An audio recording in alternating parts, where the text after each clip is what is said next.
Okay, Magma, the volcanic disaster. Stars Amy Jo Johnson, or the Pink Power Ranger, as a seismologist.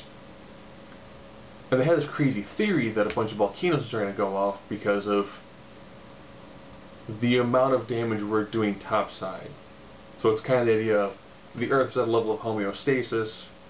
Due to the energy demands and the radiation that we're putting out, we're actually speeding up the Earth that's trying to kind of destroy us through the massive eruption of multiple volcanoes. The two things that I really hate that they do in these sorts of movies. They've got this great backdrop of, huge mountain, loose stones, and then they say the mountain's erupting. And they shake the camera. But they don't move any stones. You've got a bunch of these little rocks that look like they're entirely rollable. None of them roll. You don't see dust move. Nothing actually happens until it actually begins to spew lava. Then all of a sudden you see rocks moving. The CGI on that is actually relatively poor.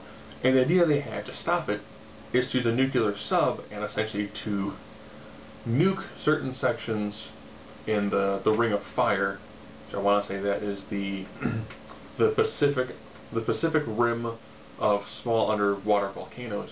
The idea being that you do that to relieve the pressure. You would have your volcanoes kind of happen essentially underwater, where they'd be a lot less hazardous than, say, one going off in like the Mount Fuji area or going off all over the place in places like California. Okay, kind of plausible. Ironically, Amy Jo Johnson, really solid job when it came to her acting in this movie. But I kept on hoping that she would just be like, pterodactyl, but it never happened.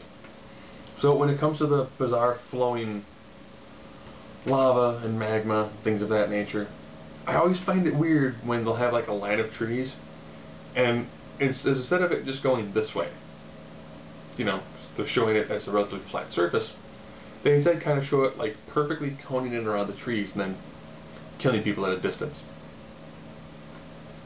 Not a horrible movie, but not something you could really sit back and go, man, that was awesome. I should totally get it on DVD.